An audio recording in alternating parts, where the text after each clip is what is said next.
man.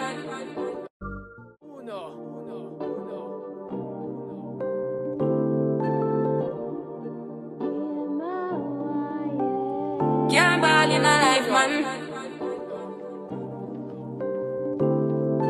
Go on with it, go on with it. Do us.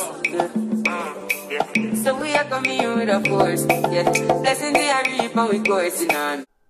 What's up, y'all? It's your girl Shay Renee, and I am back to talk about season 2, episode 7, Love and Marriage DC, titled Love and Lace Fronts. Okay, y'all, this episode was, I don't know, it was just a little, I don't know, maybe a little filler-esque to me. But the episode starts off with all the ladies at it's a continuation for the Say That SHI meeting, okay? So everybody is talking, and Ashley is kind of giving her whole spiel about, oh, how we don't have to be friends and all this, that, and the third. And Winter I love how Winter just kind of broke it up and was like, look, girl, ain't nobody trying to be your friend, okay? You keep on trying to be the HBIC, and I don't care about you, all right? You want to be in charge of the girls, but the girls are not coming after you, and that's just that on that. And Winter is just like, listen, I just want to be cordial. I want us all to be in the same room. And it really irritated me when Arena and everybody was like, well, why is Winter here? Are y'all dumb? The reason why Winter is here is because she's on the show with y'all. Duh. She's going to be here. Y'all know why she here. Why are we asking that? Like, let's not constantly state the obvious, okay? Then I loved, it was so damn hilarious, Sharella called Arena Nana. Now, you know Arena, the oldest one in the damn room. You ain't had to call that lady Nana, okay? She, you know, selfishly looks better than all of y'all. I'm just say that. Body, she's giving everything all over. Nails done, hair done, everything did all the time. Arena's giving body. Arena is that, and I would love to look like her at her age, okay? Not to say that the other ladies are shabby, but you gotta give props where they're due. But she called that lady Nana, and that was freaking hilarious. And Alicia, girl, I know you want to be heard and seen,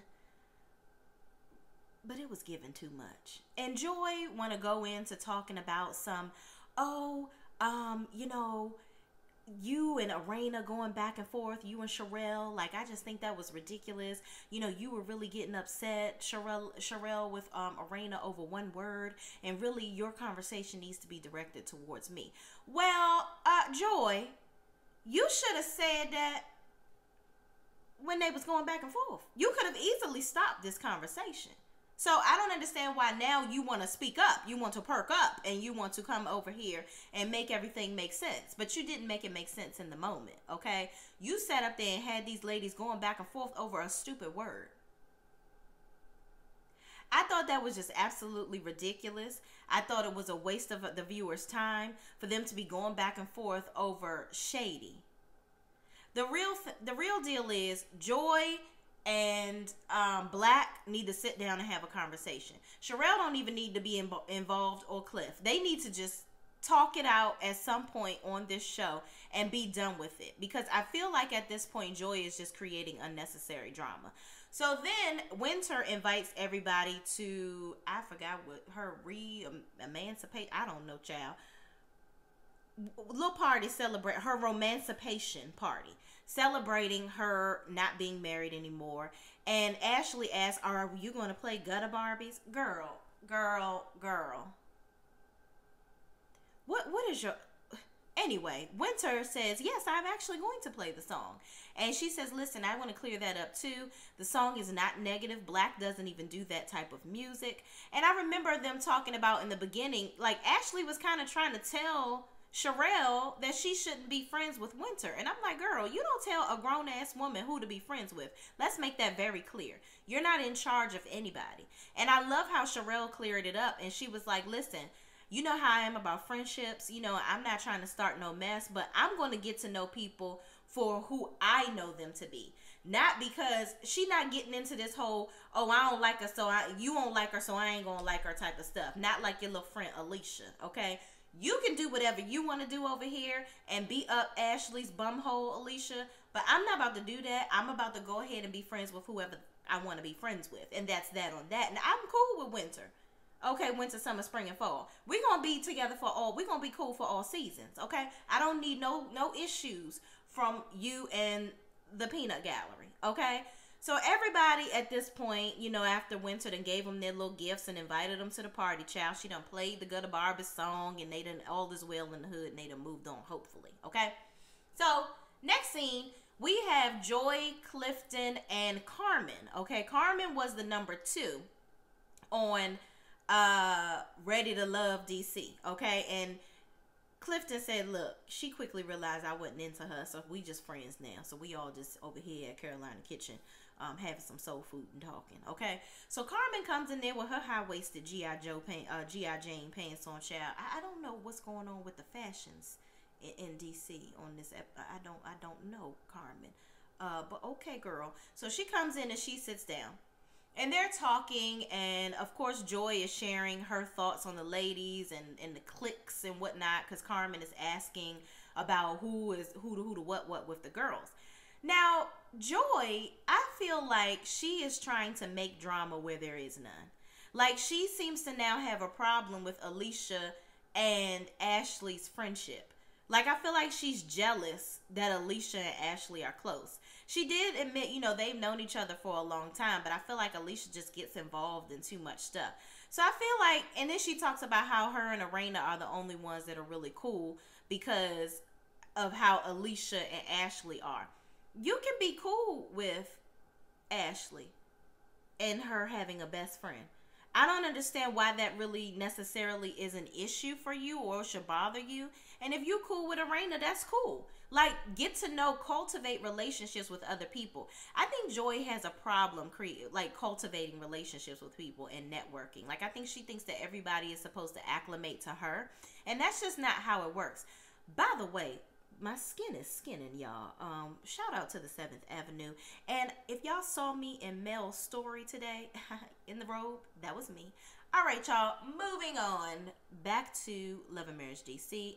Yeah, Joy, I don't know what you're doing here. If you're trying to create a plot of drama for yourself on the show, but it's not giving what it needed to give, sis. You need to learn how to work on situations, have conversations with people, not hold all these feelings and emotions in, and address stuff with people. And stop conjuring up bullshit. I don't like it. Moving on. All right, y'all. So Quick and Ashley are sitting down with their children. They give them a chores list, and they go back and forth about waking up Antonio. Moving on. Nobody cares. Wake your damn son up, or let him wake himself up. We ain't need a whole scene for that. Anyway, moving on. So now we're at the trying on wigs. So Arena is there.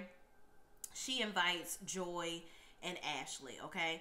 So I just don't understand this whole trying to make Ashley seem like she's that girl. Because they talked about the Say That SHI party. And Arena, in her confessional, said something about, I can't believe, or maybe she said it to Ashley, I can't believe you let her bring Winter, or you let her talk to Winter, or whatever. First of all, Sherelle is a very, very grown lady. You can't tell her who to be friends with. And Arena, what are you talking about? And Joy, I see how you try to slickly slide in there, because they were talking about how Arena and Sherelle are not getting along simply because of the conversation they've had that pertains to Joy. And Joy says, you know, given what she talked about in the previous scene where she was like, yeah, you know, Ashley and Alicia were talking about Sherelle behind her back, and that's supposed to be her friend. But then she was talking about Alicia kind of being up Ashley's butt. But then you're going to say, yeah, then she says, oh, just like Alicia, you know, has your back all the time, Ashley. I'm sure, you know, Arena was just doing the same thing when it came to me. Here's my thing. You were standing right there, though, Joy. Knock it off. Knock it off. Y'all are doing too much. It's really giving too much. I think you guys are really making such a small thing. It's Genghis. It's Genghis. Genghis Khan. We're making it bigger than it needs to be. Okay? Listen. If Sherelle want to hang out with Winter, y'all know why Sherelle is hanging out with Winter. I think they genuinely had a connection, and it was just all it all was great evolution to have the Duncans on the show with them being around Winter, okay? Mind you, I want y'all to continue to remember, you wouldn't have a season 2 if it wasn't for Winter. Okay? Joy and Clifton, you wouldn't have your happiness on this show if Monique and Chris decided to bring their tails back to the show. Okay? So everybody should be happy that Winter is in the room and in the building. Okay? She's making the show interesting. Y'all all seem to have a problem with her for some reason. I don't know why y'all have a problem with her. Winter does skate on the line of foolishness here and there. She does. She does things and then runs away from it a little bit, and then she'll come back, whatever. But do these ladies really have a genuine reason not to like Winter? Absolutely not. Because Ashley, you stuck your big mouth in her business early on in season 1.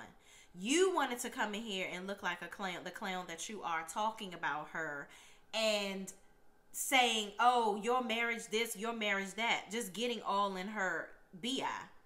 And then you got mad when she actually could read you back. And she wasn't sitting there cowering at your presence. I don't know who is doing that with you. I don't know who is doing that. Because as grown-ass women, I'm not about to sit upon nobody's throne in my damn 30s, about to be 40. You see, because I don't want to be nobody's friend that bad. Ain't none of y'all cool, too cool for school to be doing all that. And it just really seems, Ashley is just really giving kiss the ring all the time. I think Arena is kissing the ring. I think she is. And I think that she thinks that everybody else should kiss the ring with her too. I don't know what mindset these ladies are in, but I need them to get a grip. It's the reality of it all. It's gone over their heads. It's gone. Enjoy. Get a life. Get a life. Get a life. So Jamie and Quick take the boys to Southeast DC, which, listen, Southeast DC ain't nowhere to play around, okay? Because if you notice, the whole time they down there, Quick head was on swivel, and so was Jamie's, okay? And there's a reason why. You don't want to be playing around there, okay? You don't want to be playing rounds there, okay? So even as they're walking, they see some little blood spots on the ground as if somebody had just got SHOT right there, okay? So basically they're talking to Antonio, trying to get him to understand. Quick really doesn't want him to be a spoiled, entitled child, which, or, you know, he doesn't want him to grow up and be that way as an adult. And I feel like Quick is constantly trying to act like he's better than, you know, his parenting is better than Jamie's. Like whatever Jamie did with little Jamie. And I'm like, you don't have to keep on throwing that in Jamie's face. Listen, your son is 15. That was when Jamie started doing stuff. You complaining about this boy not waking himself up to go to school. Y'all got him signing contracts.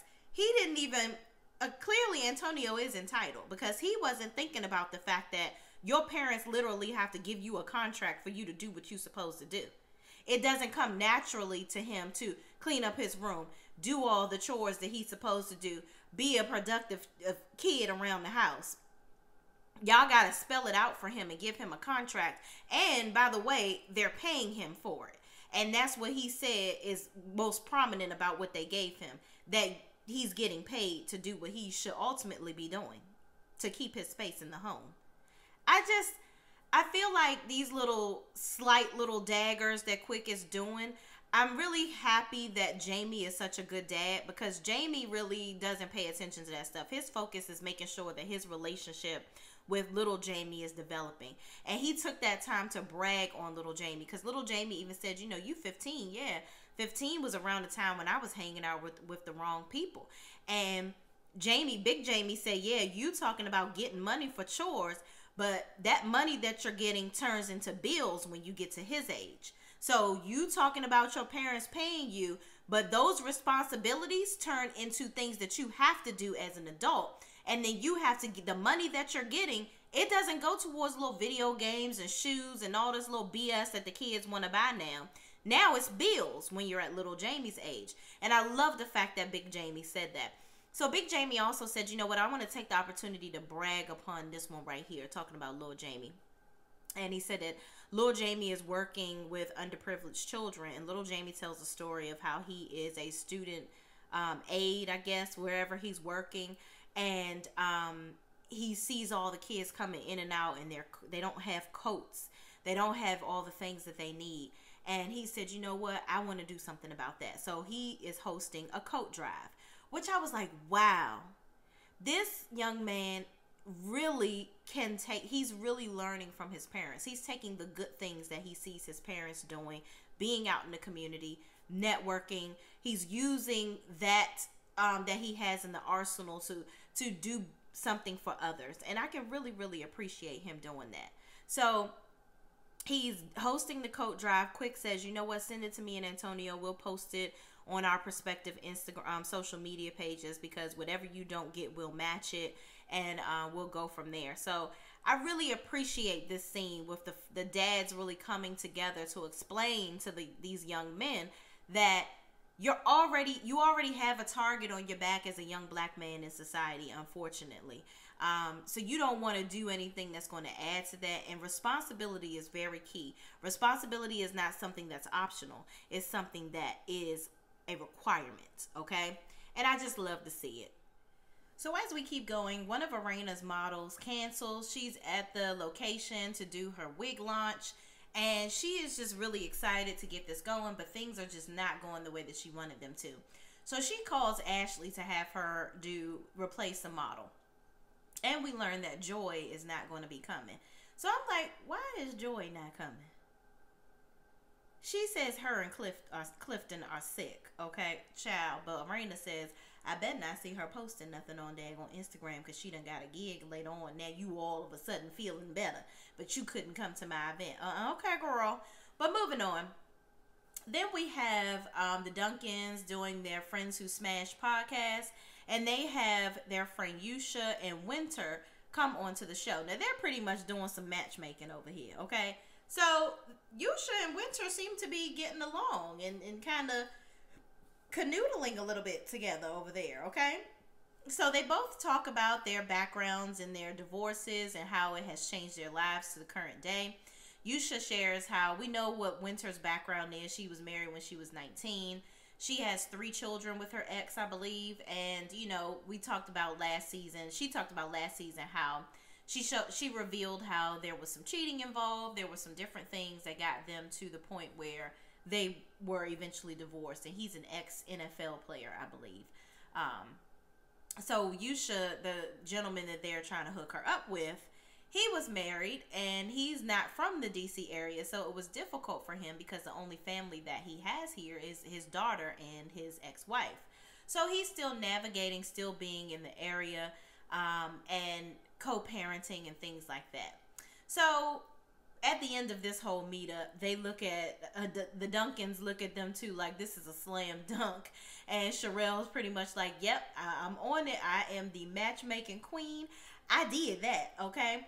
So then we have everybody arriving to the hair show that Arena is going to be hosting. And she says that at 4:35, she told Ashley to be there by 4:30. At 4:35, she replaced Ashley because she told Ashley Tell not to be late. And she still was, okay? So moving on, Ashley arrives. She is obviously late, but she has her hair already done. I'm like, how was she going to put on a wig? And it looked like she has on a sew-in, because Ashley said when she came to Arena's the photos, she said that was her first time trying on wigs. So I can imagine the hair that she has in her head, that's not a wig, that is a sew-in. So how was she supposed to be doing modeling wigs anyway? But anyway, I feel like that must have been some stage stuff regardless. Moving on. So Ashley was like, can y'all just at least touch me up? And Arena's like, yeah, go ahead and bill her for that. So I don't know if she was joking or not, child. But then they go ahead, the show commences, and the wigs look absolutely amazing. Like, her family, Arena's family is there to support her. Of course, Ashley and Alicia are there. She even invites Sherelle. And I thought that was very interesting, okay? So, but Arena says that, you know what, I really want to get along. I want to try to make sure that every time we're around each other, we're not arguing, okay? So she tells Ashley and Alicia that she invited Sherelle. So everything goes well. So all the ladies, after the show is over, they all kind of group over to the side. And, you know, Arena thanks Sherelle for coming. And Sherelle, although she's kind of taken back, like, well, why the hell? She's trying to figure out why the fuck did she invite me? Because I'm still waiting to see if she going to try to pop the hell off Nana. Okay? So Arena says, let's go to the back and have a conversation. So they go talk. And Sherelle, you know, Arena basically apologizes for getting in the middle of their stuff. And basically, like, y'all need to go. You and enjoy whatever. I don't want it to be anything between us. I want us to be in the same room where, you know, I didn't know that one word was going to get you that riled up. And Sherelle was like, girl, you better bet one word was going to get me riled up like that. Like, I don't want anybody talking about my husband at all, period. Like, I would think that the same thing would happen if somebody was talking about Jamie. So they temporarily squash whatever, I guess. So then they go back and rejoin the crowd. And Jamie, rather awkwardly, kind of pulls Arena, like, jumps out and says, and we need to do these videos. I'm like, what? So he's like, yeah, we need to do these videos, and I don't want to hear nothing y'all gotta say. Now, mind you, Jamie is very sauced up at this point. He's on the sauce. It's hot. It's hot sauce, okay? And that's the jungle juice, the alcohol of it all that has been going down his gullet because he's been having a good time, okay? The wigs were wigging and Jamie was drinking, okay? So he's talking to Arena, and I'm just finding it very awkward and very random and weird that he is like so hyped up over this. Now, Arena and Jamie do TikTok videos, and I'm sure that they're getting paid for doing these videos. And I don't know if Jamie being retired now, he's like, he wants to keep himself busy doing things. So he wants to make sure that they're consistent with the videos, and he feels like Arena hasn't been pulling her weight with doing the content, if you will. But Arena is looking at him like, boy, what? I know you're not, but you not about to talk to me like that in front of these people, like, or ever. Like, what is you doing right now? So Ashley is like, okay, so I'm going to go ahead and head on out because what you're not going to do is talk to me like that, okay? So all the ladies are like, yeah, no, because I remember actually Sherelle saying say that SHI, she's like, yeah, she told Arena, she was like, yeah, you always talking smack, but you don't never had nothing to say to your husband. I wonder if this event was recorded before that. But you never know. They don't never do nothing in order, child. But I digress. But Sherelle definitely notices that Arena seems to pipe up with the bob with everybody else. But she doesn't seem to go so hard on her husband. But y'all, yeah, so the episode really ends with all the ladies kind of walking away from that drama with Jamie getting all hyped up and being a little slightly disrespectful with the ladies. And so he's left standing there talking to Black. And Black is like, dude, you didn't really, you didn't ask her about doing the content. You basically told her she gonna do content. He's like, that ain't how you do that there. That's not how you do that there. All right, y'all. So this episode, I'm going to go ahead and give it a solid 7. I feel like it was just a little bit of a filler here. Hopefully we can pick it back on up next episode, okay? But anyway, thank y'all for watching. Please, please, please don't forget to like, comment, subscribe. Hit that notification bell so you can know when I come back on to do another video. And I will see you in the next video. Peace.